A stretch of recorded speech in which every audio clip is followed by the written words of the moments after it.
Bueno, buenas tardes con todas y todos. Estamos en una actividad de la maestría en Historia y la hemos titulado Sin archivos no hay historia, testimonios y reflexiones sobre la experiencia archivística y la práctica historiográfica en el Perú. Es un conversatorio que hemos organizado como escenario previo de reflexión a un evento más grande que pensamos organizar para el próximo año, porque esta temática es una temática de gran importancia y de gran interés, como ahora vamos a explicar. En la mesa nos acompañan Gabriel Ramón, que nos va a hablar de la ausencia de archivos públicos en arqueología peruana, artefactos, contextos y metadatos.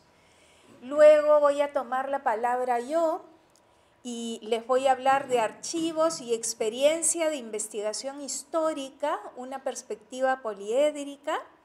Seguidamente nos acompaña Carlos Aguirre, de la Universidad de Oregón, y que en realidad es el promotor de esta idea, que la trajo al programa y juntos la estamos conversando y pensando en todo este periodo de pandemia. Él va a hablarles de las cartas que nunca llegaron, voces y silencios en los archivos carcelarios. Antonio Zapata estaba programado, pero lamentablemente por motivos de la pandemia que aún no nos deja tranquilos, no podrá acompañarnos. Lo hará el próximo año en el evento más grande.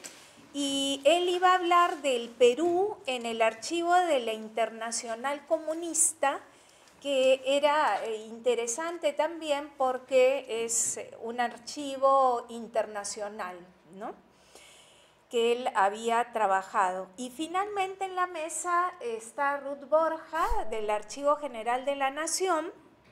Ella nos va a hablar sobre la experiencia del trabajo con los archivos campesinos, el caso de la CSP. Y en realidad esta es una muestra pequeña de la variedad de temáticas, perspectivas y archivos y experiencias archivísticas que nosotros podemos compartir.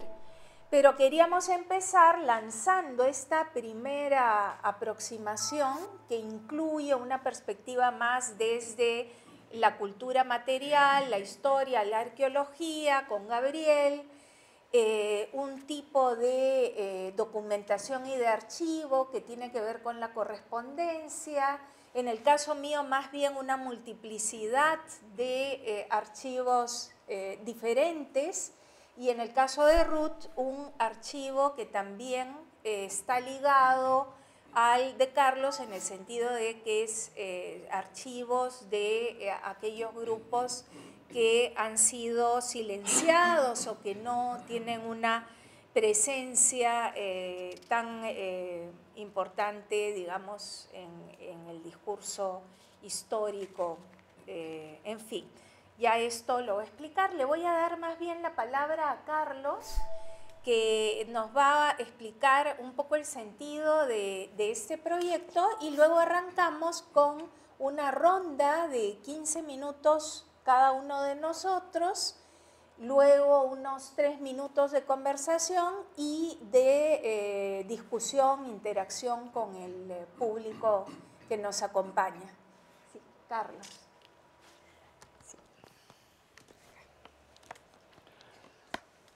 Buenas noches y muchas gracias por acompañarnos. Gracias, Claudia, por la hospitalidad. Estoy muy contento de estar aquí con colegas que aprecio mucho, tanto en la mesa como en el auditorio. Y bueno, estos son asuntos que hemos venido conversando con Claudia y también con otros colegas a lo largo de los años.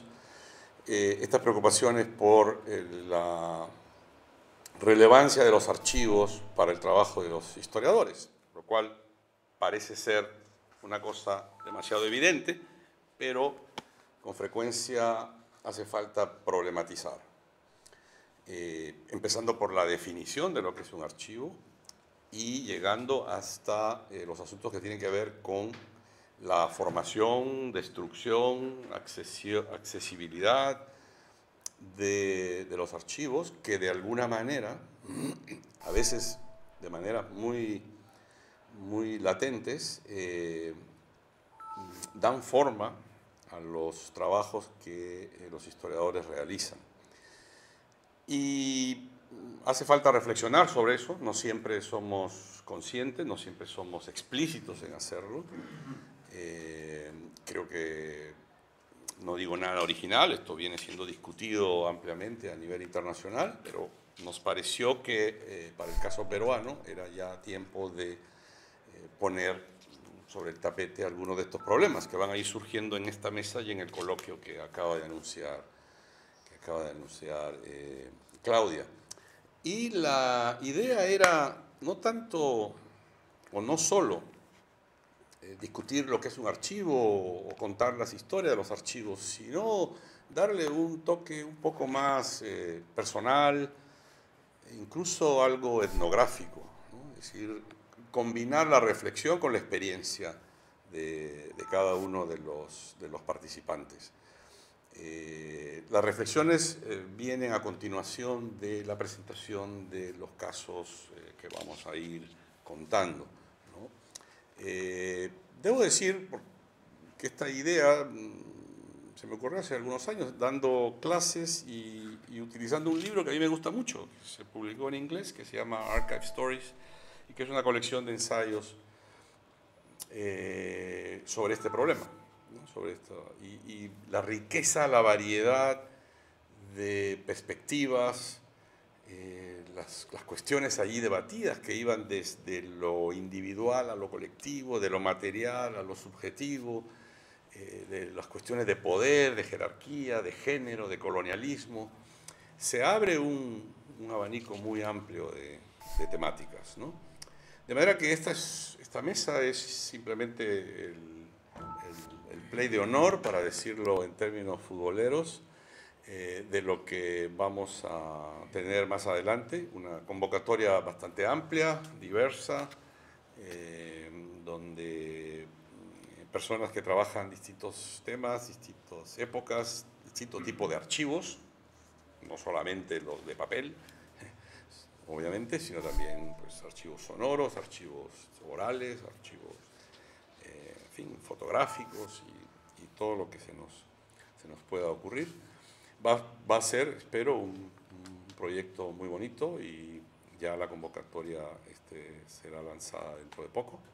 Así que, bueno, pues nada más por ahora y dejamos a Gabriel. Sí, adelante.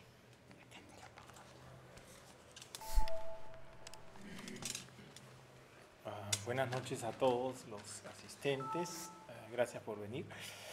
Y gracias a Carlos Aguirre y Claudia Rosas por la invitación al evento.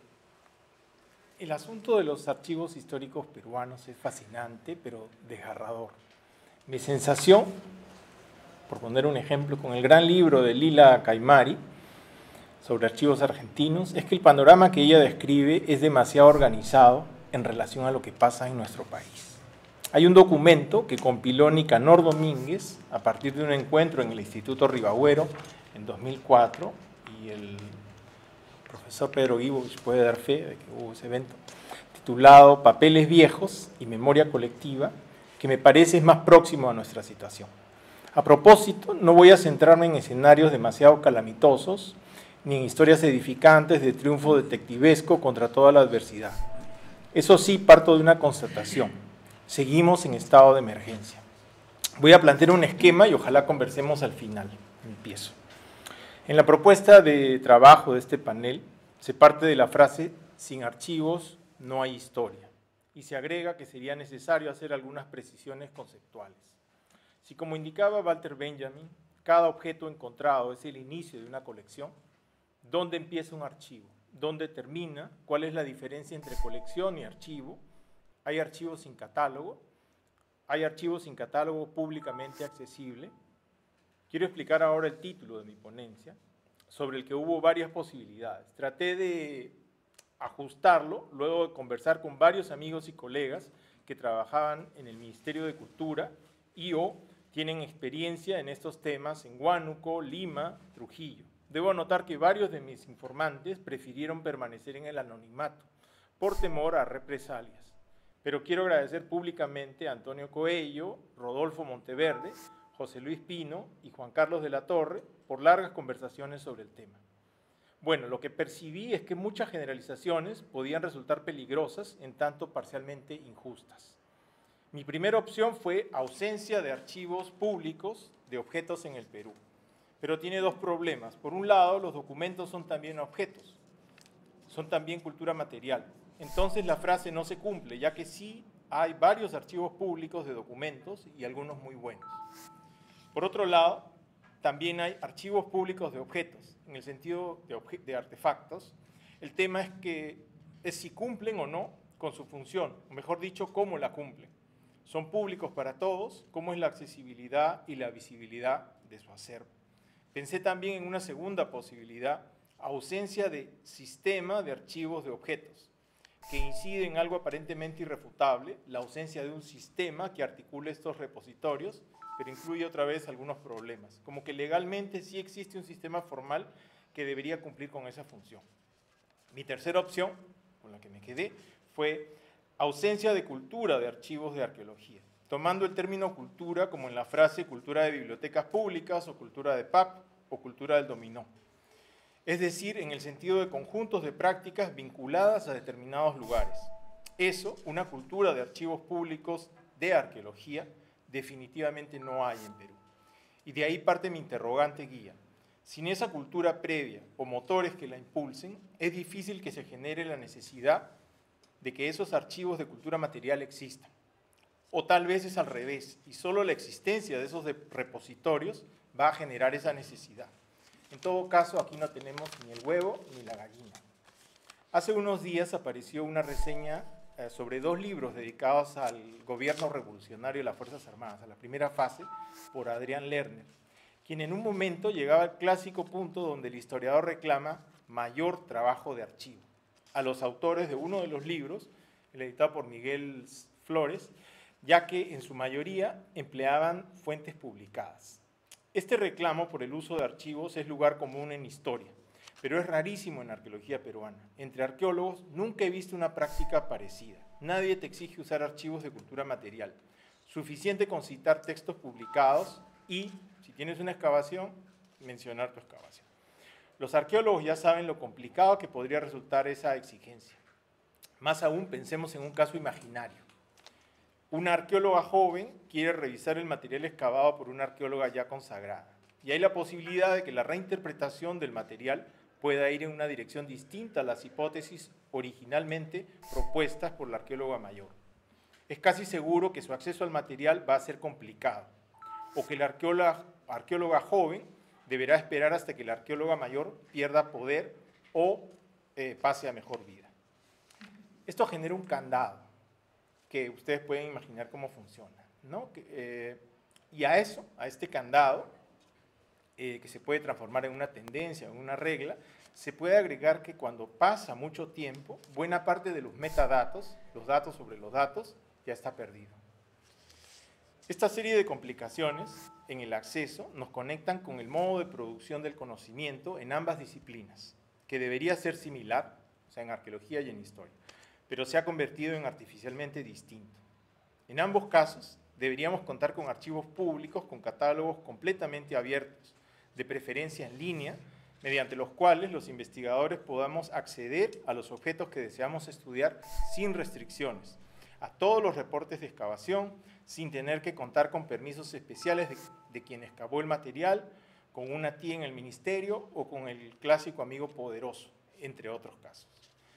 Puesto en corto, si aplicamos la gráfica sugerencia de Michel Rolf Trouillot, el material arqueológico peruano se encuentra mucho más marcado por silencios que el material documental. He estado usando la definición tradicional de historia y arqueología, por lo cual quiero hacer algunas aclaraciones. En primer lugar, considero que la arqueología es historia, Por tanto, la frase que nomina este panel en realidad no se estaría cumpliendo para la mayor parte de nuestro pasado. Sin archivos sí hay arqueología. Ojo que también hay otra opción, y es asumir que en realidad no se ha escrito ninguna historia del pasado precolonial en la medida que raramente se usan con intensidad los archivos de objetos. Por supuesto que hay excepciones, ¿no? Y claro, algún coleccionista particular o arqueólogo que tiene potestad de usar su propia colección podría argumentar que lo hasta aquí afirmado no es cierto, ya que él o ella está usando su propio archivo personal. Como pueden observar, hay múltiples posibilidades que deseaba dejar en claro para que mis ejemplos tengan contexto. Tenemos entonces que pasar a la definición de arqueología para explicar por qué va en mi título. Defino arqueología, es el estudio de la cultura material. Y ahí tropezamos nuevamente con la trampa conceptual ya mencionada. Los documentos son también cultura material. Además, la arqueología no es, como erróneamente se asume, una franja cronológica. Puede haber arqueología de cualquier época. Nos falta, por ejemplo, una arqueología del conflicto armado interno. Entonces podríamos pensar que la frase en la que se basa este evento tampoco se cumple en un sentido pleno y en un rango más amplio. Si consideramos que la narración histórica del periodo colonial y republicano ha sido realizada sin asumir como necesario recurrir a archivos de cultura material, aparentemente se puede escribir historia sin algunos tipos de archivos. ¿Qué archivos son imprescindibles y cuáles no? Obviamente, en lo que quiero insistir no es en que los archivos no sean necesarios, sino en lo incompleto de nuestra narrativa global sobre el pasado peruano, en sentido lato. Precisamente, situada en el contexto del conflicto armado interno, está esta serie de fotos de Milagros de la Torre, tomadas de expedientes depositados en el Palacio de Justicia. La serie se llama Los Pasos Perdidos. Recuerdo la primera vez que vi el folleto de la exposición, qué alucinantes universos, qué enorme potencial narrativo de los objetos que se deja de lado rutinariamente, ya que solo se les toma como ilustraciones. Estas son las correas que usó el psicólogo Mario Poggi en febrero de 1986 para asesinar a Ángel Díaz, encarcelado por asesinato y violación. Todo lo anterior debe vincularse con una figura, digamos con un cuadrilátero, con un esquema tentativo, que en un lado tiene la variable poder, por otro el acceso o la visibilidad, por otro el tiempo y finalmente la paciencia. A ello habría que agregar algo no cuantificable, la suerte. La buena suerte. Con mucho poder se puede acceder a casi todo. Sin poder se puede acceder a poco. Sin poder, pero con paciencia, se puede acceder a más, pero se requiere mucha paciencia, lo cual implica tiempo. Por eso, a veces, para acceder a algunas colecciones hay que esperar décadas. Entonces, el investigador es como un pescador o un cazador solitario, o mejor, como esos personajes de algunos cuentos en los que el protagonista, para obtener lo que busca, solo puede acercarse en un momento preciso a la planta sagrada en determinada época del año. Y si no lo hace, perdió la oportunidad. En cierta forma, quienes lidiamos con cultura material, estamos acostumbrados a proceder de esa manera. Cuando vemos algo, le tomamos foto, ya que probablemente sea la última vez. Mientras no haya un sistema de archivos públicos de cultura material, los arqueólogos e historiadores de a pie vamos a tener que seguir con esa estrategia de emergencia. Para ir terminando, quiero mostrar algunas imágenes.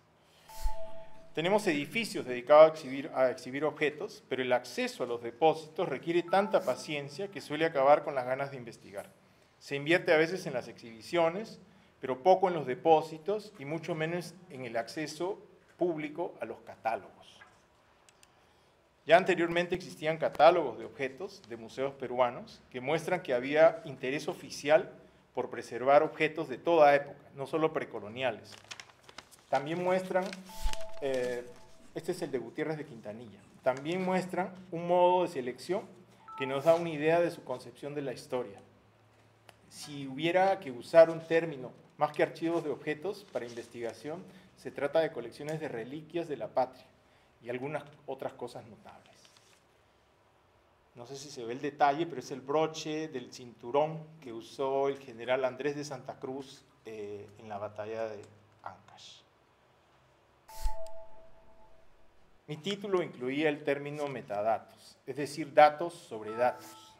En arqueología la noción de metadatos se amplía y en un momento hay un choque conceptual, ya que sin contexto no hay arqueología, pero a su vez los sistemas de registro contextual se vuelven documentos históricos.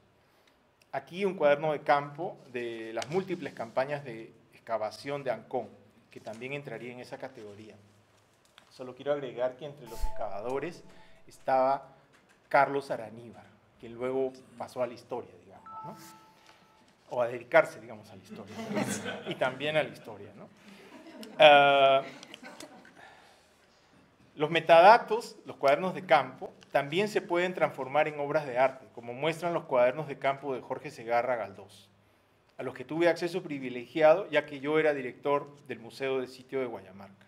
Y también a que el director del museo donde se hallaban esos materiales era una persona muy amable. Si bien el patrimonio documental peruano está desperdigado por el mundo, el material arqueológico lo está más. Y ese es otro problema en la noción de archivo que manejamos. Y en el sueño, digamos, de interconexión que podemos tener también, ¿no? Justo cuando hacía el postdoctorado en el Museo Británico, Gregory Cushman fue para hacer los trámites para acceder a esta pieza. Recuerdo bien ese día. Y la historia que cuenta, que está subrayada ahí, no sé si la ven, de las complicaciones de la búsqueda de una pieza en un museo de primer mundo, nos da una dimensión del problema, ¿no? Pasemos esa escala a tercer mundo, digamos, o a Perú. Ya George Kubler, un profesor de la Universidad de Yale, en los 40, había empezado a buscar este escudo, pero solo pudo accederse a este objeto cuando el museo hizo un catálogo computarizado, muchísimos años después, ¿no? 60 años después. Y con esto termino. Lupe Camino, la antropóloga, me había contado que el material alfarero recogido por el antropólogo e ingeniero José Sabogal Vice, en el norte peruano, estaba en el Museo de la Cultura Peruana, muy cerca de la Plaza 2 de Mayo. En 2003 le mandé una carta a la directora de ese museo. Nunca me contestó y me cansé de insistir. En 2020, gracias a un financiamiento para trabajar con saberes alfareros del norte peruano y Ecuador, volví a insistir y felizmente nos abrieron las puertas. 17 añitos para poder acceder a cerámica doméstica. No era el ajuar del señor Zipán ni la momia Juanita, era cerámica popular. Amablemente nos dejaron fotografiar toda la colección, pero no estuvimos autorizados a tocar las piezas. Bueno, ese es mi panorama. Gracias.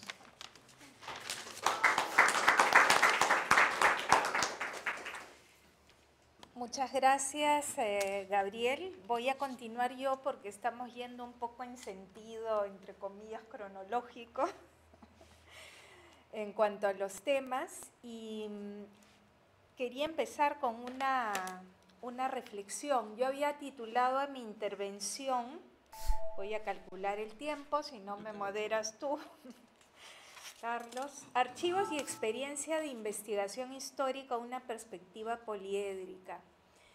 Generalmente nos piden exponer nuestros resultados del proceso de investigación, pero mucho menos o casi nunca nos instan a compartir nuestras experiencias como historiadoras o historiadores en los archivos y las reflexiones que resultan de ellas. En todo caso, siempre hacemos alguna referencia a estas experiencias cuando mencionamos las fuentes que utilizamos.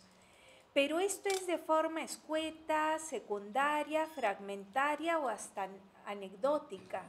No lo digo en el caso de todos los historiadores, pero sí suele dedicarse menos tiempo a esa parte. Sin embargo, nuestras experiencias en y con los archivos, así como la manera en que esta relación influyó sobre el desarrollo de nuestro trabajo, resulta de vital importancia y en particular para este proyecto que llevamos adelante con Carlos Aguirre, porque sobre archivos se podría hablar muchísimo y en muchos sentidos.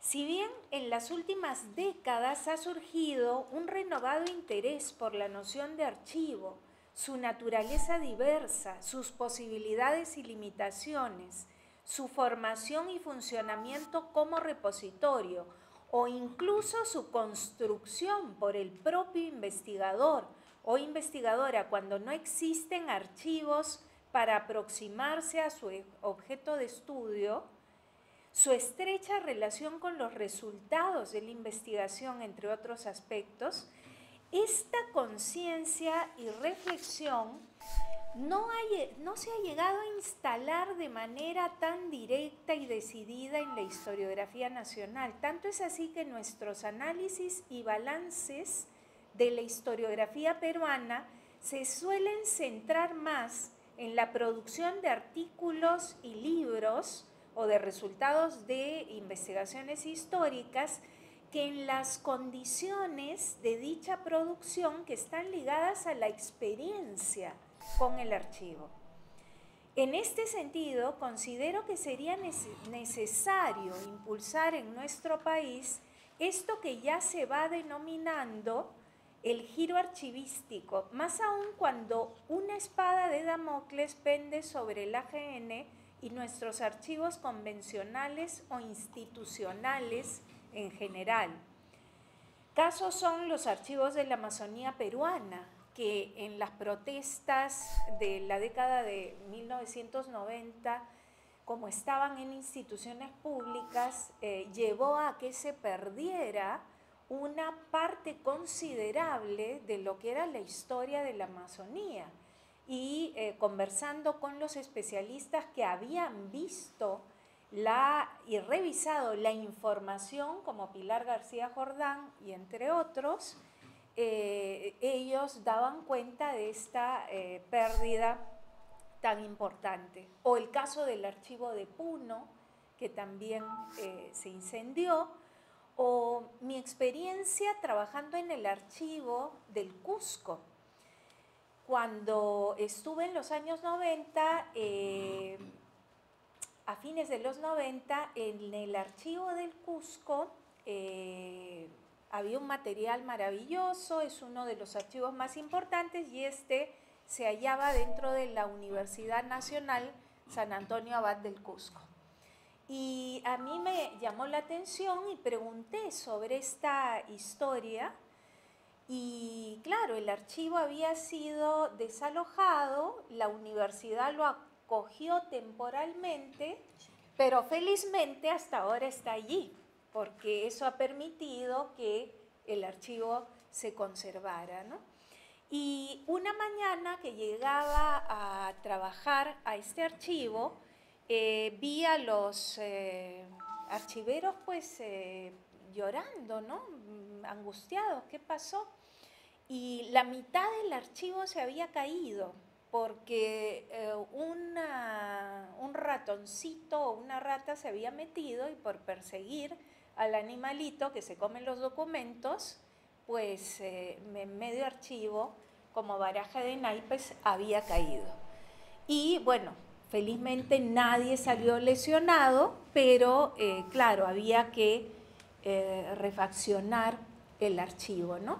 Esto para contar una experiencia ligada a esta situación que Gabriel mencionaba como, claro, dramática en muchos sentidos, ¿no?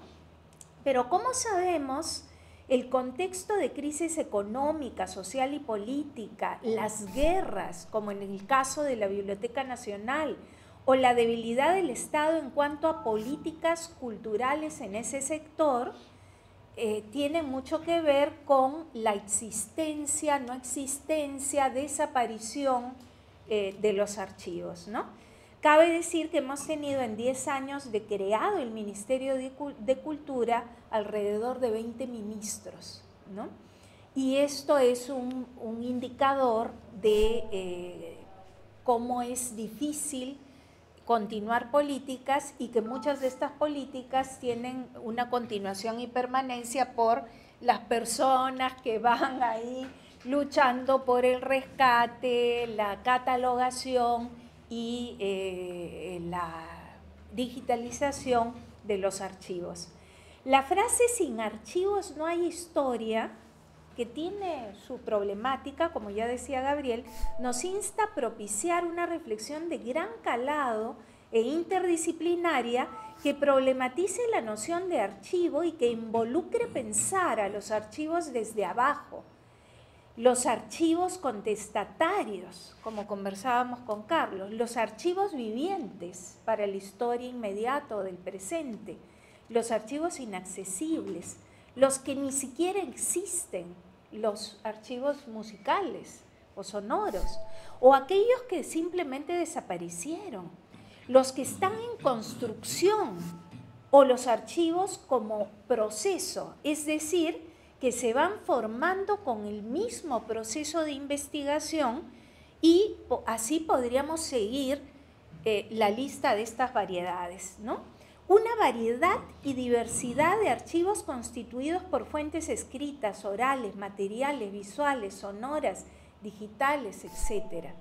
Aquí quería incluir también la reflexión que ya hacían ciertas corrientes narrativistas de fines del siglo XX o desde la microhistoria, que en las propias obras incorporaban el proceso de investigación histórica diciendo lo que se encontraba, lo que no es nuevo, y antes también se ha hecho, pero que le dieron un énfasis mucho mayor a este proceso de seguir el razonamiento histórico y el trabajo con las fuentes y con los archivos junto con los lectores, ¿no? Cosa que ahora también vemos en los museos cuando no solo se presenta el objeto, sino se explica el proceso de investigación que ha llevado a la presentación de ese objeto. Queremos rescatar el valor de compartir experiencias y reflexiones que nos permitan abordar integralmente la relación entre los archivos, el trabajo de las y los historiadores y la historia que producimos, así como los agentes y mecanismos institucionales, estatales, privados, de poder, ¿no? Como decía Foucault, que moldean, influyen o simplemente participan en esta compleja relación.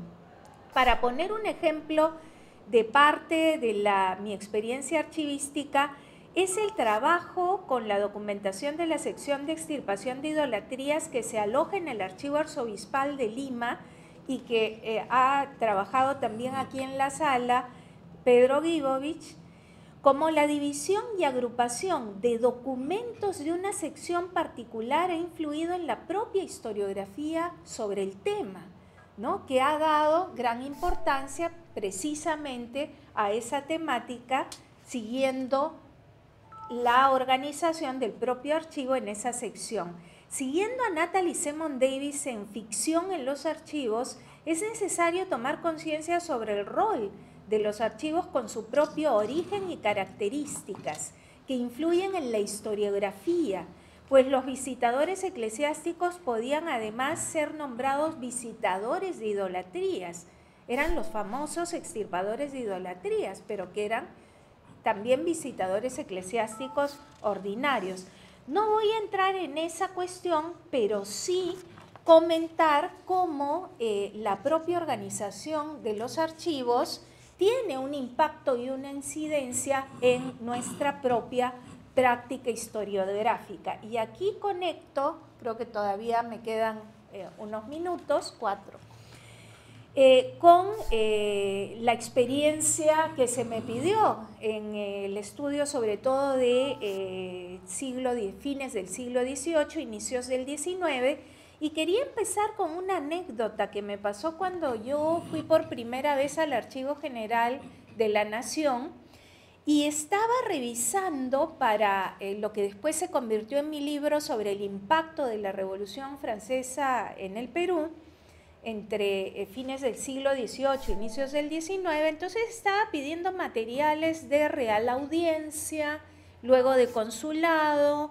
Superior Gobierno, Inquisición, y a tal punto el archivero me miró y me preguntó, pero ¿usted qué investiga si está revisando repositorios diversos, ¿no? Y me miró con una suerte de, ¿no? Bueno, diciendo esta niña está perdida, ¿no? Yo recién empezaba. Y esto me hizo pensar precisamente en la figura del poliedro, es decir, dentro de un archivo la variedad de secciones, pero además la diversidad de fuentes, la variedad de archivos y las diferentes perspectivas con las que podemos atacar los archivos para una investigación. Y fue así como en el Archivo Arzobispal de Lima yo encontré la primera disposición emanada del gobierno peninsular que estaba fechada en el mismo año 1789 y que correspondía al pánico de Florida Blanca, lo cual me permitió ir contra esta idea de que en ese mismo año no había podido, digamos, haber ninguna medida con respecto a América. Y eso me permitía ver el corte cronológico. Luego la experiencia archivística en España. En el Archivo General de Indias, por ejemplo, al identificar los procesos judiciales seguidos a sospechosos de conversaciones sediciosas que se complementaban con la documentación que había encontrado en la Biblioteca Nacional del Perú y en la colección documental para la independencia del Perú, podía reconstruir los procesos y eso me permitió aproximarme a los sectores populares urbanos y observar el impacto de este evento desde abajo, desde la fonda de Carlos Fournier, el Café de Bodegones o las propias cárceles. No solo los archivos criminales y judiciales permitieron esta perspectiva, sino también la correspondencia. Y ahí conecto con otro descubrimiento en la Biblioteca Nacional del Perú, la nutrida información sobre el impacto del evento, particularmente en Arequipa y en otras regiones, porque se pensaba inicialmente que esto solo atañía a Lima y a sus élites, cuando la revisión de esta documentación fue mostrando que esto no era así. Y entonces esto rompía con la idea de que solo las élites accedían a la información sobre lo que acontecía al otro lado del Atlántico.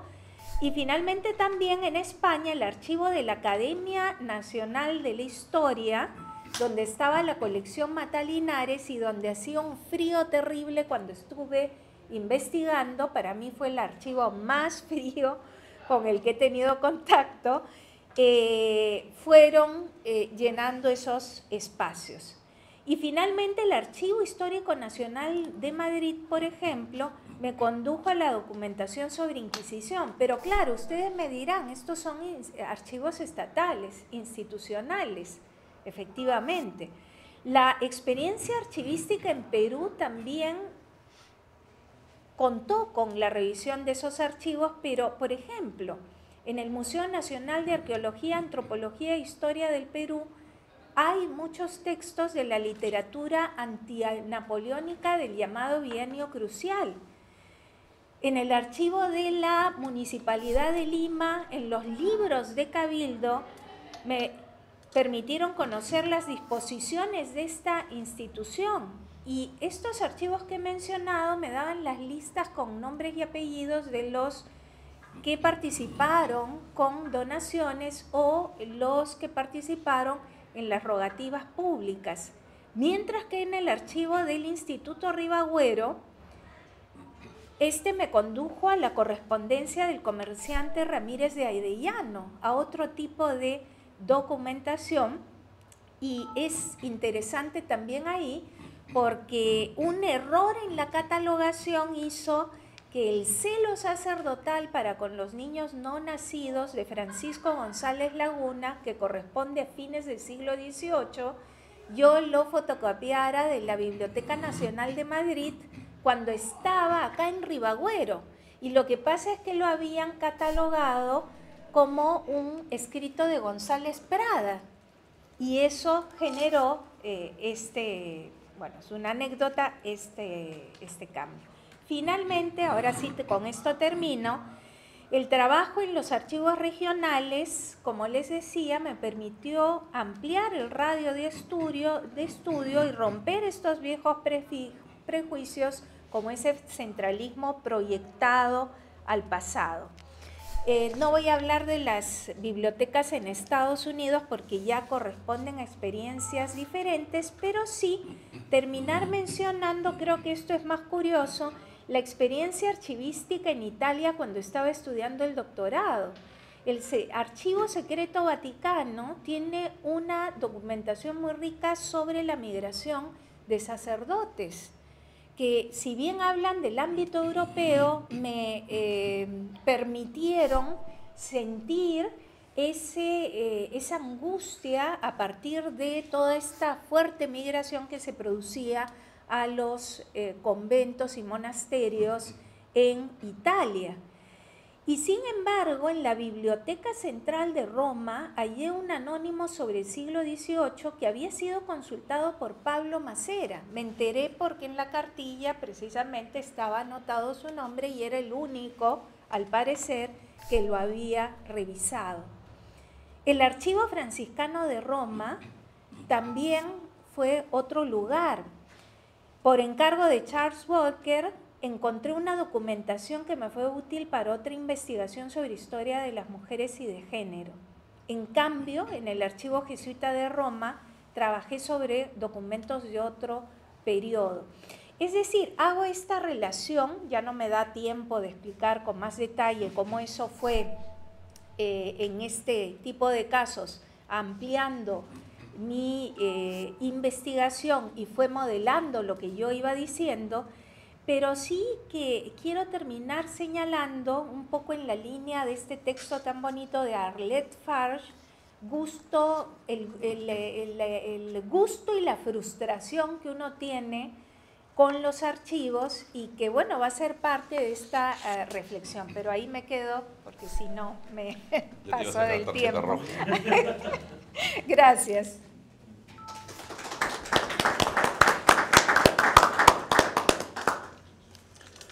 Bueno, para esta presentación y conversación yo decidí irme a casi a los comienzos de mi trabajo como historiador, en los años 90, y hablar de el proceso que me llevó a escribir un libro sobre la historia de las cárceles. Y hay muchas cosas que contar y muchas sobre las cuales reflexionar, pero me voy a centrar en dos. Una que tiene que ver con el acceso al archivo y la otra tiene que ver con el contenido del archivo, ¿no? Los materiales producidos por las instituciones de represión, confinamiento y castigo suelen ser abundantes, aunque no siempre se han preservado adecuadamente. Los archivos que existen han servido para la producción de importantes estudios en distintas sociedades y periodos, trabajos, por ejemplo, sobre la Inquisición, la policía, las prisiones, los asilos mentales, los reformatorios y otros, se benefician de esta documentación. La mayoría de estos materiales son de carácter institucional y reflejan naturalmente la visión de las autoridades o de quienes estaban encargados de regir estas instituciones. Estamos hablando de reglamentos, reportes, memorias o acusaciones, procesos de investigación y otros documentos de tipo burocrático. En menor medida, pero no por eso menos importante, estos repositorios cobijan materiales producidos por los internos, o los acusados, o quienes son perseguidos por estas instituciones. Y hay otros en los que de manera algo filtrada, algo indirecta, podemos acercarnos a sus pensamientos, a sus biografías incluso, a sus vínculos familiares, sus redes de amistad, etc. El caso típico vendría a ser, por ejemplo, un interrogatorio policial o un interrogatorio judicial, donde las personas acusadas pues, cuentan cosas, ¿no? Estamos leyendo la transcripción de eso, no estamos seguros si lo que dijo es exactamente lo que está allí, pero en fin, hay maneras de recuperar algunas de estas experiencias a través de estos documentos. Se ha hecho un esfuerzo muy grande en las últimas décadas por reconstruir la historia de los grupos subalternos, digamos, aquellos que fueron objeto de represión, castigo, confinamiento por parte de estas instituciones. Y todos estos documentos, incluyendo los burocráticos, son muy importantes, siempre y cuando, como creo que es la premisa sobre la cual estamos trabajando, tengamos en cuenta las condiciones de producción de esos materiales y los, digamos, sesgos y filtros que siempre contienen. A comienzo de la década del 90 yo diseñé este proyecto de investigación sobre la historia de las cárceles de Lima entre mediados del siglo XIX y la década de 1930. Quería reconstruir el funcionamiento de estas instituciones, no solamente desde el punto de vista de las autoridades o de los reglamentos, sino también y especialmente tomando en cuenta las experiencias de los propios detenidos y sus mecanismos de negociación, de resistencia, de rebeldía respecto al poder, ¿no? Entonces yo necesitaba encontrar documentación que me permitiera ese acercamiento. No me bastaban los reglamentos o los reportes, sino que estaba buscando yo un material desde adentro, vamos a llamarle así, ¿no? Porque además una de las premisas de mi trabajo era que, como cualquier otra colectividad humana, la comunidad de detenidos, sea del frontón o de la penitenciaría, tomados como tales o en su conjunto, pues era una comunidad nada homogénea, ¿no? Era muy diversa, atravesada por una serie de tensiones, conflictos, rivalidades, jerarquías, ¿no? Entonces había que identificar esas voces en plural, ¿no? Para así poder de alguna manera ir diferenciando los roles y la presencia de estos distintos tipos de detenidos. Y aquí es donde empieza ya la historia que quería contar. La primera tiene que ver con el acceso a esos materiales. Yo sabía que en algún momento se fundó una Dirección General de Prisiones que estaba dentro del Ministerio de Justicia, ¿no? Y obviamente lo lógico era pensar que los documentos que yo estaba buscando estaban en esa colección. Y empecé, por supuesto, en el Archivo General de la Nación. Fui a preguntar si había un archivo de la Dirección General de Prisiones y me dijeron que no. O sea, me prometieron buscar, etcétera, etcétera, pero después me dijeron que no había. Y ahí empecé un peregrinaje por varias instituciones. Pues dije, de repente está en la prefectura, de repente en el Ministerio del Interior, de repente en el INPE, y 2 o 3 que ya no recuerdo, pero bueno, en fin. O el Ministerio de Justicia, ¿no? Y en todas partes encontré pues la misma respuesta: no hay. Entonces estaba a punto yo ya de abandonar mi proyecto, porque pues, sin archivos no hay historia. Y felizmente que por esos días o meses, Luis Hoshamowicz, un conocido periodista, había publicado un libro de crónicas de crímenes sensacionales, digamos, de comienzo del siglo XX, que yo había leído y tenía interés de conversar con él, porque era más o menos el periodo, o una parte del periodo que a mí me interesaba. Entonces nos fuimos a tomar un café. Yo no lo conocía, pero fue muy generoso y empezamos a conversar de estas cosas. Y cuando él me preguntó qué estaba haciendo, le dije, bueno, esto es lo que yo quiero hacer, pero no lo puedo hacer porque no ha sobrevivido el archivo de la Dirección General de Prisiones. Y él me dice, pues ¿cómo que no? Si yo lo he usado, yo lo he visto. ¿Pero de dónde? Dice, estoy en el Archivo General de la Nación. Digo, pues he hablado con el director, la directora, los funcionarios y todo, y no está. Pues ahí está, me dice. Yo lo he visto. Bueno, pues con esa certidumbre, pues volví al archivo. Y aquí es donde también, tanto Gabriel como Claudia han aludido, las cuestiones de contactos y de amistades, y en fin, a veces algo de suerte también. Pues volví al archivo y le dije, mire, a mí me han asegurado que ese archivo existe, de manera que quisiera que hagan un esfuerzo por ubicarlo. Para hacer la historia corta, lo ubicaron, por supuesto que lo ubicaron, ¿no? Estaba en el sótano, un poco perdido, seguramente porque muy poca gente lo usaba. Y no solo estaba, sino que había un inventario.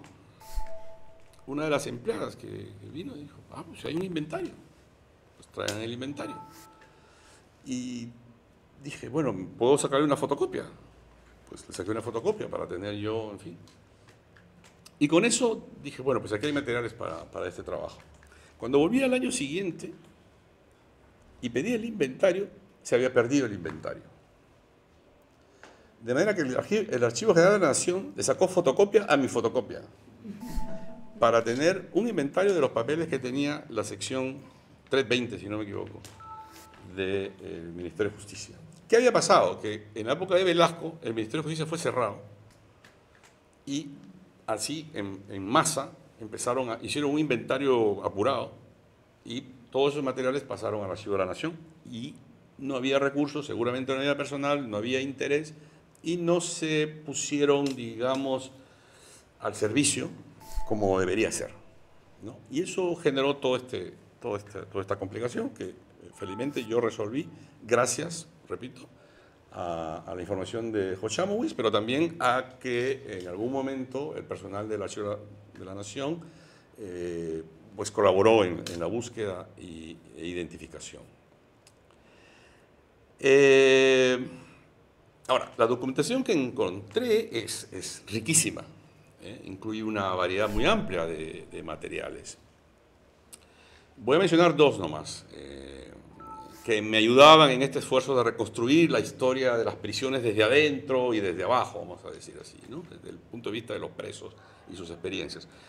Uno son unos libros que se llaman libros de ocurrencias, ¿no? Donde se anotaban pues, cosas como motines o intentos de fuga o pues, visitas que se hacían, en fin, ¿no? Siempre hay que tener cuidado porque a veces no lo que dice que pasó, pasó, pero eso me daba a mí una entrada a la vida cotidiana de las prisiones.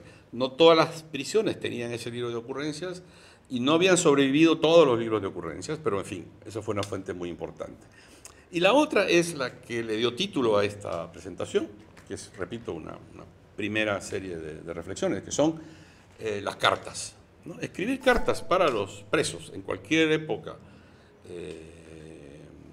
ha sido muy importante, ¿no? Es una manera de comunicarse con el exterior, es una manera de expresar quejas, demandas, es una manera de transmitir información, de estar en contacto con familiares. En el caso de los presos políticos es una manera de comunicarse con sus partidarios, etcétera, ¿no? De manera que no se puede exagerar la importancia que han tenido las cartas a lo largo de la historia en la comunicación desde adentro de estas instituciones de confinamiento. Muchas de esas cartas, por supuesto, llegaron a su destino, fueron leídas, seguramente recibidas en algunos casos con dolor, en otros con emoción, en otros quizás con alivio, ¿no?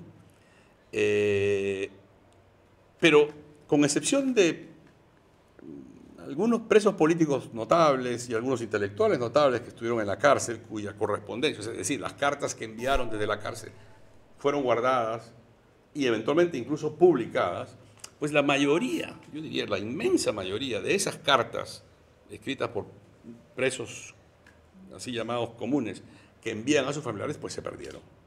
No hay un archivo de eso y probablemente nunca lo habrá, ¿no? Y entonces, aquí viene la paradoja, que las cartas que sí han sobrevivido son aquellas que nunca llegaron a su destino, que fueron interceptadas por las autoridades carcelarias. Es decir, contiene las voces de los presos, pero esas voces solo fueron escuchadas en su momento precisamente por quienes estaban encargados de suprimirlas. Hay cartas de presos comunes a autoridades, a familiares, hay cartas de presos políticos enviadas a otros digamos, partidarios de ese movimiento. Y estas cartas fueron interceptadas. Forman parte del archivo carcelario, pero constituyen de alguna manera otro archivo. No es el archivo del poder, es el archivo de la denuncia, es el archivo de la resistencia, de la demanda, es el archivo, vamos a decir así, subalterno. Y entonces, y aquí termino, los archivos carcelarios registran silencios y voces de los detenidos. En el caso de las cartas, los silencios reflejan el hecho de que esas misivas sí llegaron a su destino por diferentes caminos, pero nosotros no podemos recuperarlas. El historiador está privado de esa documentación. ¿Deberíamos lamentar que no exista ese archivo? Pues obviamente que no.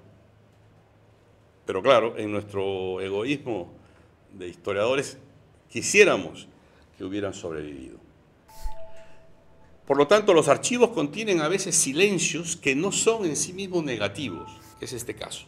Es decir, el archivo, hay silencios ahí que no son negativos porque significa que esas cartas sí llegaron a su destino. Tampoco implican un empobrecimiento de la experiencia de los subalternos. Y aunque esas voces no son recuperables, casi siempre podemos aproximarnos a ellas por otros caminos. Y del otro lado están las voces que sí escuchamos, nosotros los historiadores. Son el resultado de un complejo mecanismo de poder en el que intervienen las autoridades, pero también algunos otros personajes intermedios, por ejemplo, escribas o escribidores, vamos a llamarles, es decir, personas que escribían las cartas por encargo, porque muchos de ellos eran analfabetos. También habían soplones, que eran los que decían, oye, mira, el fulano ha escrito una carta, hay que pararla. En fin, ¿no? Hay una serie de mecanismos y de personajes involucrados en esto. Las autoridades obviamente no querían que esas quejas, esos lamentos, esos reclamos, esas denuncias salieran de los muros de las prisiones y llegaran a su destino y tuvieran la resonancia que sus autores buscaban. Y en este contexto, por lo tanto, la recuperación de esas voces subalternas se vuelve doblemente importante. Primero, por tratarse de personajes generalmente silenciados en los archivos. Y segundo, porque cuando quisieron dejarse escuchar, la censura y la represión se lo impidieron. Que esas cartas, pocas, pero ahí están, hayan sobrevivido, representa una especie de revancha, una especie de victoria póstuma sobre los represores. Los archivos carcelarios contienen esas grietas, esa especie de intersticios por donde se filtran las voces de aquellos que en su momento, pero no para siempre, fueron silenciados. Muchas gracias.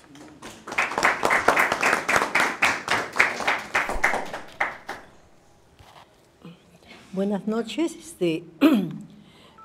Voy a hacer un poco mi exposición diferente a la de los tres, porque no tanto voy a intervenir como historiadora, sino más como archivera, ¿no? Soy historiadora de profesión, de formación, pero historiadora por mi quehacer, tanto laboral como también personal. Lo que voy a informar o dar cuenta ahora es del trabajo que se hizo con una documentación de una organización gremial, la Confederación Campesina del Perú. La Confederación Campesina del Perú se creó en la década de los 40 y no es otra cosa más que el resultado de la suma de luchas campesinas que hubo previamente a través de federaciones, a través de agrupaciones locales que decidieron formar y crear la Confederación Campesina en los 40 para poder avanzar en lo que tenían como meta, que era lograr que la tierra sea de los campesinos.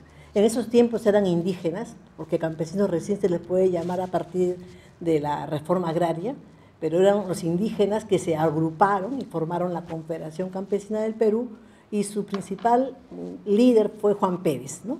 Entonces, ¿qué resulta? Que tuvo todo un tiempo de funcionamiento con altibajos de esta confederación, porque no tuvieron primeramente un apoyo del gobierno en un primer momento cuando eran federaciones de Leguía, después Odría también lo cerró.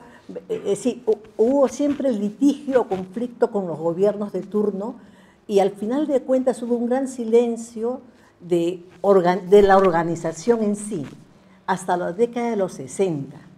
¿Por qué? Porque en la década de los 60 ya comienza a darse toda una efervescencia de los indígenas, de los campesinos, a nivel del sur andino, a nivel del norte, ¿no? Por conseguir que las tierras sean de ellos, quitárselo a los hacendados. Y vienen pues las luchas, los levantamientos campesinos, ¿no? Entonces, en esa década de los 60, la Confederación Campesina asume un papel importante en la organización y en la conducción de la lucha de esta población. Pero resulta que es con Velasco que se da la reforma agraria y eso hace que palidezca la presencia de la Confederación Campesina, porque no solamente se dio la reforma agraria, sino también se creó la CNA, ¿no? que quitó protagonismo a la Confederación Campesina.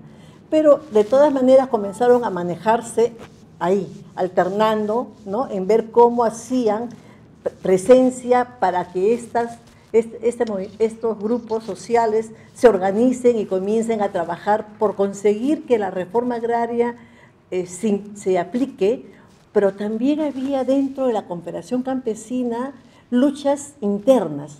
¿Por qué? Porque ya estábamos en la década en la cual habían partidos políticos de izquierda que estaban liderando estas luchas campesinas y comenzaron a tener conflictos al interior de la Confederación Campesina del Perú, y al final se divide la Confederación Campesina del Perú en tres, ¿no? Y en la década de los 70 es cuando quien asume el control de una parte de la Confederación Campesina es Vanguardia Revolucionaria, ¿no? Y lo otro se va con la gente de Saturnino Paredes, y entonces se dividen en tres, y eso les hace perder presencia.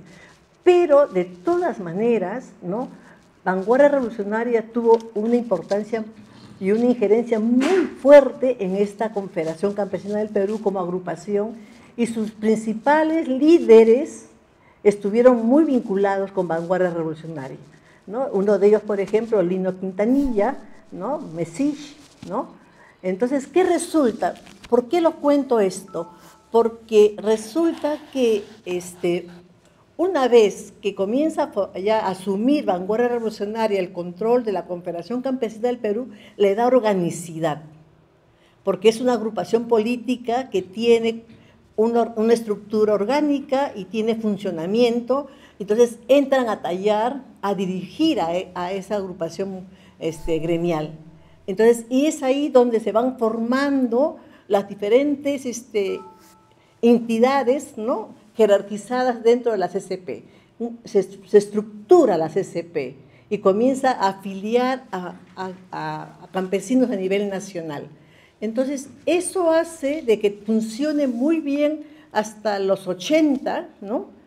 Y cuando ya empieza a los 80, es cuando, con el conflicto armado interno, la Confederación Campesina del Perú es un poco afectada, porque muchos de sus dirigentes gremiales son detenidos, acusados de terroristas, ¿no? O son asesinados por Sendero Luminoso. Y eso hace de que comience a tener problemas de funcionamiento. Y eso da lugar, ¿no? A que comiencen ellos a tener que vivir el conflicto armado interno, como se dice, como parte de la masa campesina afectada. Agrupaciones, gremios locales, sus dirigentes son asesinados, son detenidos por la policía o por el ejército, son desaparecidos. Entonces, hace de que la Confederación Campesina no reciba financiamiento o apoyo económico como pudo recibirlo entre los finales de los 70 y los 80. Da lugar a que entre en crisis, ¿no? Económica la Confederación Campesina, entonces toda su estructura funcional se resquebraja. Tenían ellos un centro de documentación, y ese centro de documentación tenía toda la documentación del funcionamiento de la Confederación, llámese documentación sobre los congresos, documentación sobre la correspondencia que tenían tanto a nivel nacional con las federaciones, con las comunidades, tenían la documentación de la correspondencia con el extranjero, proyectos que ejecutaban como Confederación Campesina para mejorar la calidad de vida de los campesinos, documentación de cómo ingería en la vida cotidiana de los campesinos la CCP a través de las escuelas campesinas. Toda esa documentación deja de funcionar, deja de ser manejada porque el centro de documentación se cierra, y da lugar a que esa documentación, que era rica, se guarde en costales, ¿no? Y se ponga en una habitación así, ¿no? Sin que nadie lo vea. Pasa el tiempo y por cosas de la vida, como yo ya era archivera trabajando en el Archivo General de la Nación, conozco a la responsable del Centro de Documentación de la CCP y un día voy y le digo, quiero ver tu documentación. Y me muestra y me dice, mira, estoy aquí, yo ya no soy responsable del Centro de Documentación, ahora soy secretaria, ya no tengo manejo de la documentación y todo esto está guardado acá en este cuarto. Entonces digo, hay que trabajarlo, eran finales de los 90, mediados finales, digo, hay que trabajarlo, consíguete un poco de plata y quizás yo puedo beber con algunos chicos, venir acá a trabajarlo. Pero resulta que no hay plata, estamos hablando finales de los 90, la situación muy complicada, y al final de cuentas me entero de que el local donde estaba guardado la documentación, que estaba en un segundo piso, el techo colapsó y se vino toda la documentación al primer piso sobre los servicios higiénicos, con desmonte y con todo. Entonces yo fui a verlo y me dijeron que lo iban a botar, porque no tenían ya qué hacer con eso. Pero resulta que quisieron que se lo lleven los que llevan desmonte y les cobraban 500 soles. Y como les cobraban 500 soles y no tenían dinero, sencillamente lo dejaron ahí. Entonces, para mi buena suerte, ¿no?, en el 2008, con un grupo de alumnos de San Marcos, del curso de archivología, hicimos el rescate de la documentación. Entonces, trabajamos ahí con 3 jóvenes estudiantes que con dinero así que conseguíamos, compramos bolsas, compramos papel y comenzamos a hacer el rescate, es decir, separar todo lo del desmonte, todo lo que estaban ahí de todos abandonados, a separar la documentación y a guardarlas en bolsas negras, y después las subimos por una escalera, por el hueco del techo al segundo piso. Entonces, ese trabajo lo hicimos entre el 2010 hasta el 2014, por ahí, ¿no? Y después de eso ya los jóvenes se sumaron otros más y comenzaron a hacer el trabajo de la depuración, es decir, del rescate. Es decir, comenzaron los paquetes que estaban llenos de polvo y todo, teníamos que limpiarlos, y eran los días sábados, porque ellos trabajaban. Entonces, los días sábados hacíamos ese trabajo, más con ellos, porque yo no puedo decir que yo me comencé a trabajar fuerte, porque tenía trabajo que hacer y todo, pero iba los sábados y con ellos veíamos, y además con los dirigentes que me conocían y nos abrían la puerta. Entonces, duró un buen tiempo ese rescate, hasta que al final logramos sacar 100 bolsas negras de documentación, ¿no? Separarlas. Las agrupamos en un espacio que nos dieron los de la CCP, y ahí empezó el trabajo de organización. Y ese trabajo de organización fue lento, pero fue un trabajo que se hizo con voluntarios, estudiantes universitarios voluntarios que sabían archivística, y yo les daba las pautas y se comenzó a trabajar. Salieron un total de más de 200 cajas, de todo con los colores, porque no teníamos plata, así que yo pedía donaciones a los archivos que me regalaban sus cajas que ya no usaban, y ahí comenzamos a poner la documentación, como también una rica bibliografía, porque tenía una biblioteca muy buena, que hasta ahora está. Entonces, es en ese momento que comienzo ya a ver cómo puedo trabajar esta documentación para ponerla al servicio, porque ya era una cosa de que tenerlas ahí en cajas y apiladas, y era una cosa que daba pena. Entonces se consiguió un financiamiento, y ese financiamiento lo conseguimos gracias a Charles Volcker, ¿no?, que es parte de la Universidad de Davis, es profesor de Davis. Él presentó un proyecto, ¿no?, en el 2019 a UCLA, y el proyecto lo ganamos para poder trabajar la documentación, digitalizar la documentación.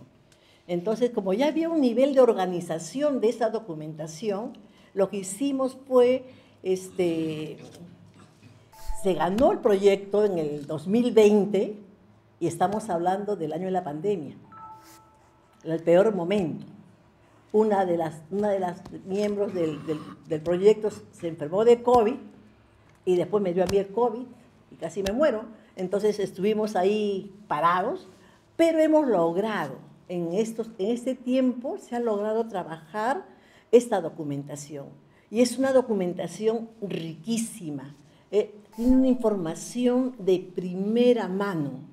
Ahí están, por ejemplo, los ejemplares de los congresos nacionales de la Confederación Campesina del Perú, la documentación de los consejos nacionales. Está una correspondencia recibida por la CCP, tanto de las federaciones, de las comunidades, como también de los dirigentes locales, en donde presentan sus reclamos frente a los despojos, a la persecución política en los 70, por ejemplo, ¿no? O también en los años de la violencia. Y también hay información, una rica información sobre el funcionamiento de la CCP, es decir, el papel que ellos tuvieron en el avance que tuvo los campesinos para asumir, ¿no?, nuevos derechos. Entonces, es interesante esa documentación porque a nosotros nos abre una nueva forma de conocer la realidad del campo, porque no es documentación oficial, es una documentación de un gremio, y a través de esa documentación del gremio podemos encontrar, por ejemplo, cartas de los familiares, ¿no?, de los detenidos desaparecidos en Ayacucho, en Huancavelica, en los que fueron perseguidos en Puno, cartas, por ejemplo, de los líderes, de los dirigentes, ¿no?, pidiendo apoyo económico porque su familia está en situaciones muy lamentables. También tenemos, por ejemplo, los acuerdos que tuvieron la CCP para hacer frente al conflicto armado interno. Es decir, es documentación de primera mano y que va a servir mucho para la investigación y para complementar esa parte de la historia del campo que no la tenemos. Tenemos la historia del campo desde la oficialidad y muy limitada, ¿no? Pero la parte del gremial es interesante porque ahí hay la mirada de los que están peleando por conseguir un lugar en una sociedad tan elitizada como la nuestra. Entonces, actualmente ya para terminar, ¿no?, tenemos, por ejemplo, se tiene un total de 24.161 fotografías. Se han armado 60 cajas archiveras nuevas que hemos comprado. Estamos ingresando a la metadata que tiene UCLA, ¿no?, toda la información de la descripción que hemos hecho, ¿no?, y eso después UCLA lo va a colgar. Y hemos quedado en que uno de esos archivos, una copia, también lo va a tener la Universidad Católica y también lo va a tener la Defensoría del Pueblo y el Archivo General de la Nación, y si avanzamos con el LUN, también lo va a tener el LUN. Porque de esa manera lo que queremos es socializar lo más posible esta documentación para que los estudiantes, los investigadores conozcan que el campesino no estuvo, como se dice, entre los años 70 al 2000, no estuvo sufriendo solamente, estuvo peleando por sus derechos. Tenemos una rica colección, para terminar, una rica colección de los afiches que creó la Confederación Campesina del Perú y que también ya se va a colgar. Entonces, yo podría dar eso como experiencia. Gracias.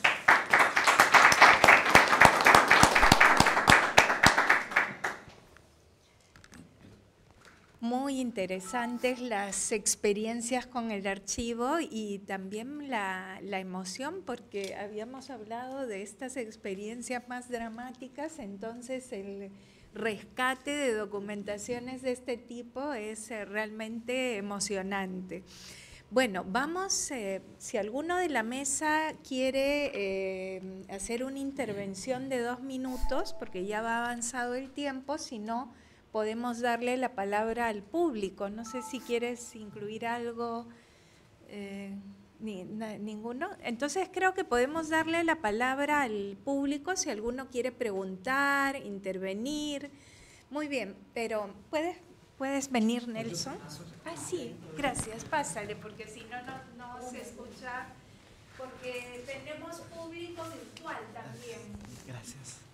Bueno, buenas noches. Muy interesante todas las experiencias que se han contado, ¿no? Y qué bueno que la última experiencia sea una experiencia positiva. Ya con eso de que el archivo se cayó a los servicios higiénicos, ya ahí estaba medio asustado. Lo que quería era rescatar la noción de metadatos, ¿no? Que Gabriel utilizó para referirse a algo así como a la construcción de la información de parte de los, en este caso, de los arqueólogos, de los viajeros, de sus libretas de campo.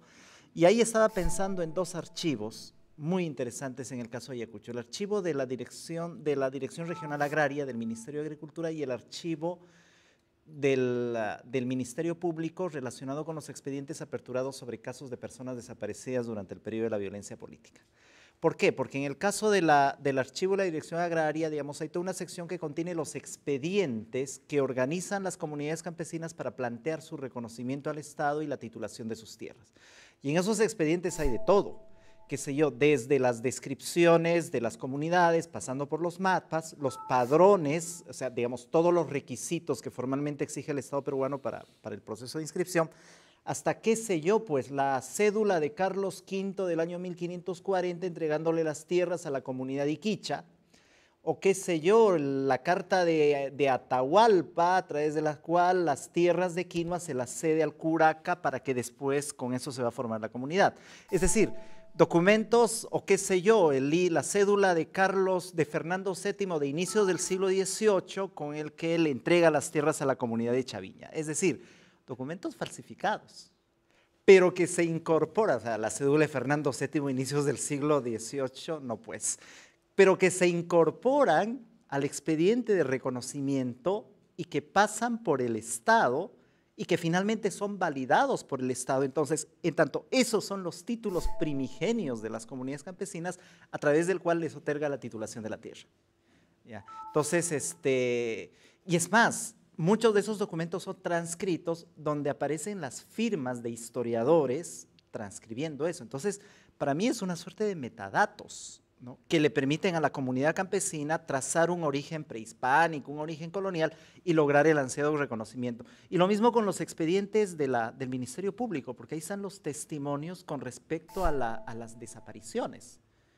Y es curioso porque ambos archivos son muy demandados, no solamente por historiadores que trabajan temas como comunidades campesinas o el conflicto armado interno, sino también por ejemplo, por los funcionarios del equipo forense especializado, porque en el caso de los documentos del Ministerio de Agricultura están los nombres de las personas que después van a desaparecer durante el periodo de la violencia, ¿no? Y a través de esa documentación se deja constancia de que esas personas realmente existen.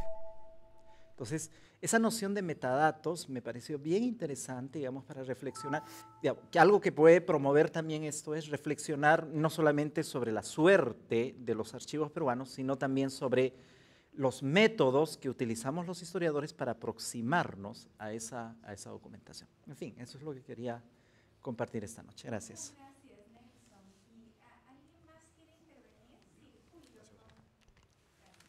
Muchas gracias, muy buenas noches. Agradecer a los expositores por habernos compartido sus experiencias. Tengo algunas reflexiones también y algunas también preguntas en relación, primero reflexionando sobre el desarrollo de políticas públicas para la preservación de los archivos, los documentos. Creo que coincido mucho con la profesora Rosas cuando se habla de los balances historiográficos. A veces no se valora mucho el papel de cómo finalmente, de dónde surge la información que va a ser analizada, procesada, y eso hace reflexionar el papel que tienen tanto el Archivo General de la Nación y los archivos regionales en el fortalecimiento del Sistema Nacional de Archivos. Y en principio, digamos, pensando ya como historiador, pero también como archivero, es conocer en realidad cuál es el flujo documental, el ciclo vital del documento. El historiador trabaja ya con los documentos que están archivados, generalmente, y lo que me permite allí es poder ver la magnitud de tareas que tiene el Archivo General de la Nación que cubrir, que atender, que evaluar, que resolver. y el presupuesto finalmente al cual se le asigna.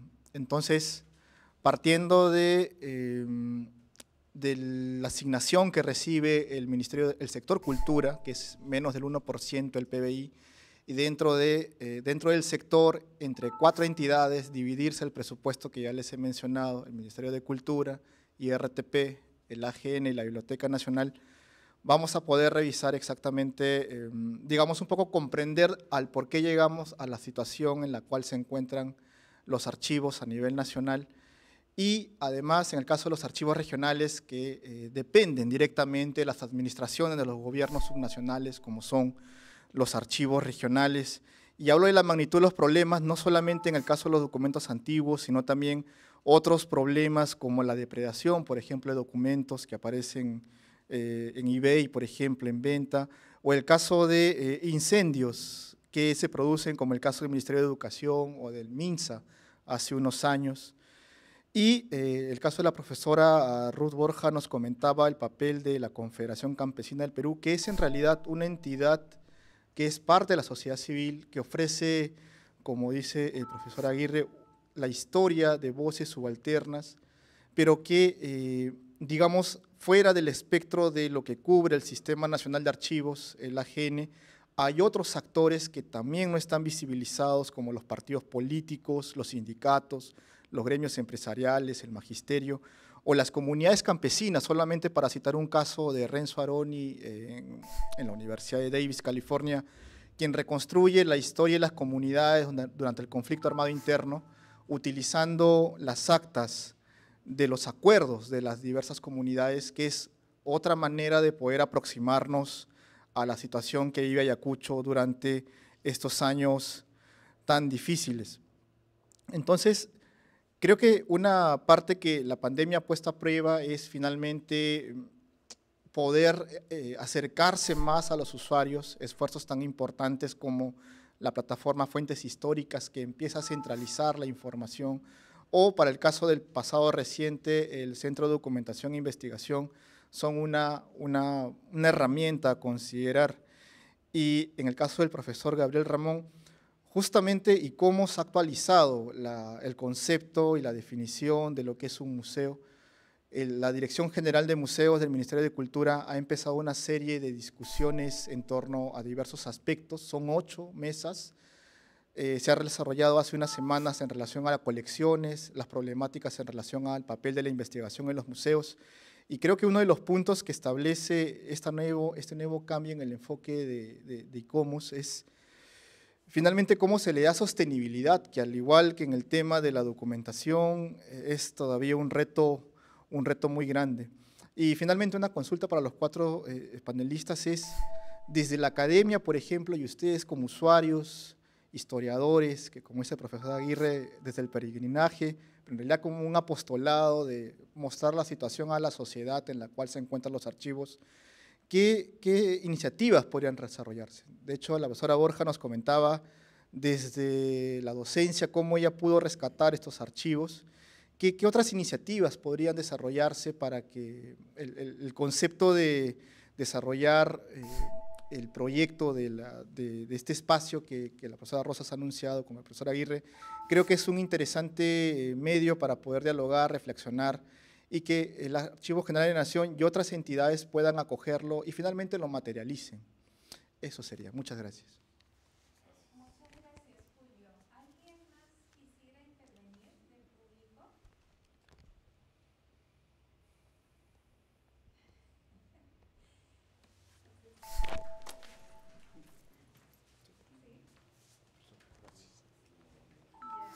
Sí, una ronda final. Empezamos en el orden. Sí.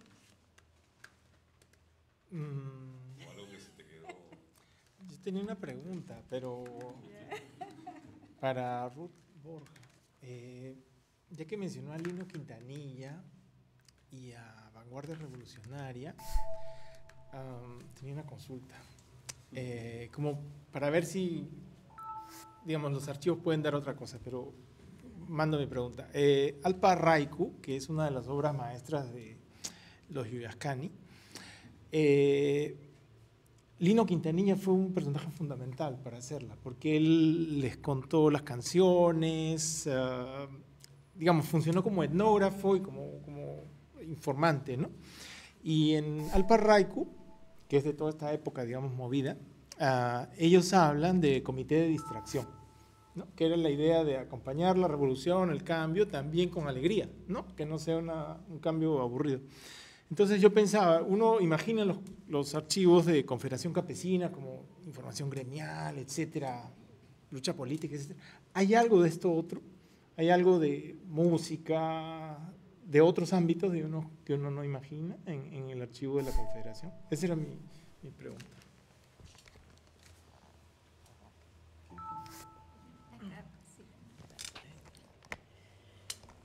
Bueno, lo que yo he revisado con la documentación de la CCP es un poco de todo, ¿no? Ahí muy diversa la información. Sobre Lino Quintanilla, lo que yo encontré y que me llamó mucho la atención fue la forma como su familia, ¿no? La familia de Lino Quintanilla reclamaba, ¿no?, atención sobre el hijo que había dejado Lino Quintanilla cuando se fue al monte, ¿no?, cuando ya desapareció totalmente. Y un poco las cartas tanto del hermano, en donde da cuenta de la situación precaria en la cual está su madre y de que los del partido, porque así lo dice, cuando Lino se fue, lo dijo que el partido iba a ver por la familia, y hasta ahora no hay una respuesta. Mi madre está enferma, su hijo está abandonado. Entonces, son correspondencias de dolor, ¿no?, de reclamos. Y de Lino Quintanilla, lo que hemos visto es que en uno de los congresos, ¿no?, en esos debates políticos en donde él se decide ya por irse al monte, habla, ¿no?, y habla fuerte y deslinda con las posiciones de hacer la lucha legal, ¿no? Entonces, sobre esa parte un poco más personal, nos falta revisar como 40 cajas de documentación que le hemos denominado Partido Unificado Mareteguista, y que no lo hemos revisado, o sea, no lo hemos organizado, pero sí lo hemos identificado, y por eso que lo hemos agrupado en 40 cajas archiveras para trabajar, y que ojalá nos salga un proyecto con el LUM para organizar esa documentación, porque sería interesante tener una documentación de un partido político que ha tenido presencia, ¿no?, en el país y que ha tenido de una u otra manera un quehacer en la vida política de nuestra sociedad actual. Pero de Lino tengo esa información y habría que buscar más, ¿no?, para poder encontrar a personajes que son actualmente personajes muy importantes, ¿no?, y que en ese tiempo eran estudiantes universitarios, eran militantes de partidos políticos y estaban contra el gobierno de Velasco y luchando por la vuelta a la democracia.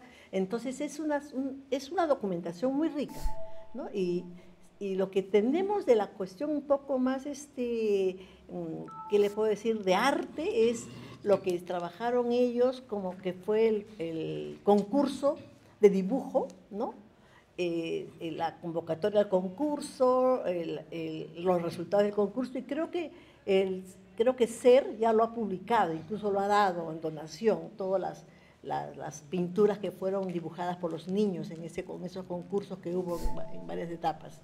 Entonces, pienso que la biblioteca podría tener cosas también, porque hay monografías, hay cosas pequeñas, hechas a mimeógrafo, ¿no?, que no lo hemos leído todos porque es bastante, ¿no?, pero ahí van a salir muchas cosas interesantes para futuras investigaciones.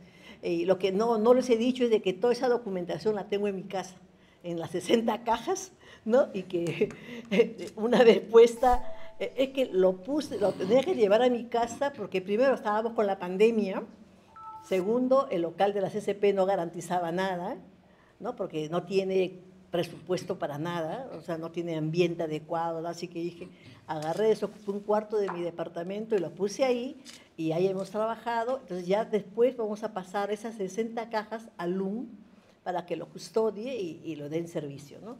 Entonces no es que me lo voy a quedar, sino que lo vamos a pasar, sí. No dé la dirección de tu casa, por favor. Ya están llegando mensajes. Quería, Julio, ¿no? Quería rápidamente dar, no respuesta, pero comentar una de las inquietudes que tenías, que es casi una interpelación. Era como que, ¿y ustedes académicos qué pueden hacer o qué hacen, ¿no? Frente a estas limitaciones, estos obstáculos, estas a veces tragedias, ¿no? Y bueno, no es mi función dar recetas, pero creo que hay algunas cosas que se pueden hacer. Por ejemplo, el diálogo, ¿no? Este tipo de conversaciones que tenemos, y ya no solo entre nosotros, es decir, al interior del mundo académico, sino con los estudiantes, con los propios archivistas y con la sociedad civil en general, ¿no? Cuanto más se hable de esto, mejor, ¿no? Luego, denunciar, es decir, a todos nos llegan cosas, ofertas, chismes, rumores, de cosas que pasan, ¿no? Y creo que, en fin, se hace ahora con la ventaja de las redes sociales, pero denuncias, reclamos, por ejemplo, la movilización que hubo cuando se intentó hacer el traslado del archivo, ¿no? Creo que eso es importante, y allí los académicos también obviamente tienen, igual que otros, algo que decir. Luego, apoyar iniciativas, ¿no? Sea, en fin, a veces a través de becas o simplemente poniéndose uno al lado de quienes tienen estas iniciativas por preservar documentación, ¿no? No todos tenemos posibilidades, digamos, en la misma dimensión, pero cada granito de arena ayuda, ¿no? La otra cosa que sé que algunos colegas hacen es promover donaciones, ¿no?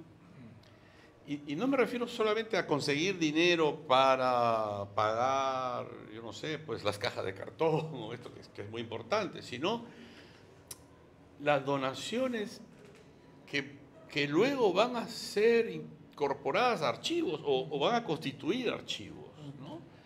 Y aquí pues los ejemplos son, digamos, infinitos, ¿no? Hay familias que tienen materiales que han acumulado.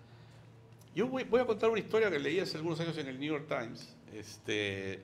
Un periodista iba caminando por una calle, paseando a su perro, si no me equivoco, y vio junto a la basura que dejan las familias para que la noche pase el camión, unas cajas, y lo que se veía claramente eran álbumes de fotos. Entonces él se asomó, curioso, y eran álbumes de fotos de familias afroamericanas. Dijo, pero ¿cómo puede estar esto en la basura? Entonces empezó a tocar las puertas de los vecinos, y parecía, ¿dice usted? No, no. Y alguien le dijo, no, es una familia de ancianos que ya se fueron a otra parte, o creo que se murieron, ya no recuerdo bien, y los descendientes pues ya han venido a desocupar la casa para venderla y la han tirado a la basura, porque a nadie le importa. Pues este hombre agarró y hizo lo que había que hacer, se las llevó. Y luego ya, bueno, no voy a hacerla muy larga, a través de un trabajo casi de detective logró ubicar a los descendientes de esta familia. Y resultó ser un archivo extraordinario que reflejaba la vida de una comunidad afroamericana de Nueva York, con fotos de matrimonios, de bautizos, de fiestas, de reuniones en las escuelas, deportivas, es decir, cosas que muy difícilmente se podrían reconstruir en los archivos, vamos a decir así, oficiales, institucionales, ¿no? Y así, o sea, nosotros todos conocemos estos casos, ¿no? Y yo creo que promover una especie de cultura del rescate, de la recuperación, es muy importante, y creo que cada vez que tengamos la posibilidad de decirlo, de tener una tribuna escrita, oral, virtual, digital, lo que sea, pues hay que hacerlo, ¿no? Y bueno, quiero... Esa experiencia acá la tenemos en la Cachina. Sí. La Cachina. Bueno. Ahí están las fotos, los periódicos, los documentos, todo lo que está. Ahí se vende. La Cachina como archivo. Sí. Bueno, vamos cerrando. Justamente en la primera parte de mi exposición, lo que quise contarles también eran los objetivos, los temas, los problemas que pensamos tratar en este congreso más amplio que pensamos impulsar para el próximo año. Y dentro de esto, yendo a las intervenciones valiosas que han tenido Nelson y Julio, creo que hay muchos aspectos y elementos, porque con Carlos queríamos centrarnos en las experiencias, pero las experiencias archivísticas te conectan con múltiples facetas y aspectos del trabajo de las y los historiadores, porque tienen que ver incluso con el rescate de archivos, y los que están en esta mesa pues han colaborado a rescatar más de un archivo, ¿no? Gabriel con lo de la beneficencia, por ejemplo, Carlos también con lo que comentaba de la documentación que revisó y el caso más claro que ha contado Ruth, ¿no? Entonces ese elemento también está presente, y yo creo que todo eso se conecta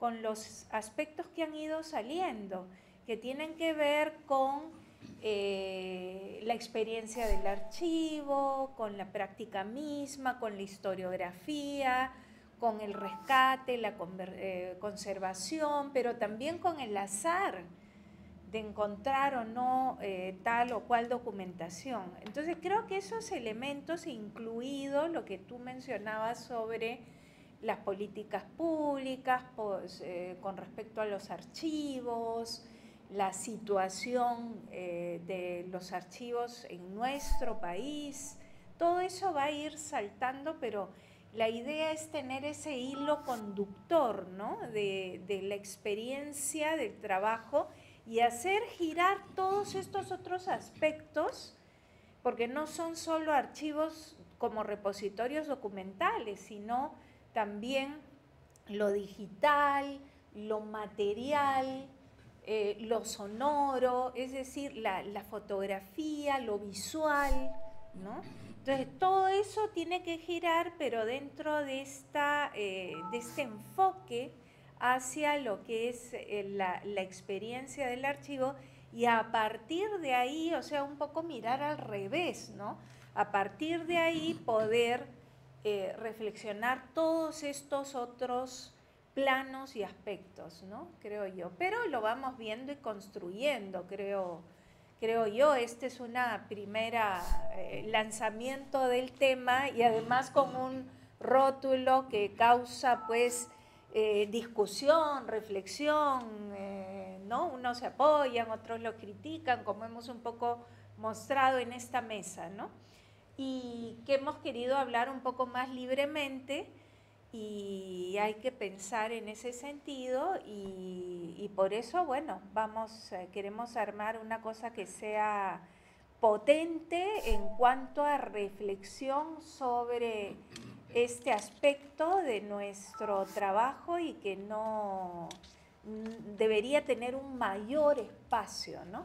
Entonces es un poco la idea, ¿no? Traer este giro archivístico a la plataforma del análisis, la reflexión, el compartir ideas, que no se quede solo, bueno, en la conversación de sobremesa, en los coloquios, del café, sino que sea parte de una reflexión mayor que ya la han hecho, por ejemplo, en antropología, los últimos volúmenes que publicó Gisela Canepa con una colega, y en otros países se está publicando mucho, como decía Carlos, en ese sentido. Entonces creo que ahí va el desafío, y la verdad que le agradezco muchísimo a Gabriel, que es profesor de la maestría en Historia, a Carlos, que forma parte del comité asesor, del comité internacional de la maestría, o sea que lo hemos jalado acá para que nos acompañe en estos proyectos, y Ruth, que también ha seguido la maestría y que tiene pues estrechas relaciones siempre con el programa, la universidad, y bueno, les agradecemos muchísimo por compartir estas experiencias, y bueno, lanzamos el asunto con Carlos para continuar en una cosa mucho más grande y donde esperamos que nos acompañen. Muchas gracias.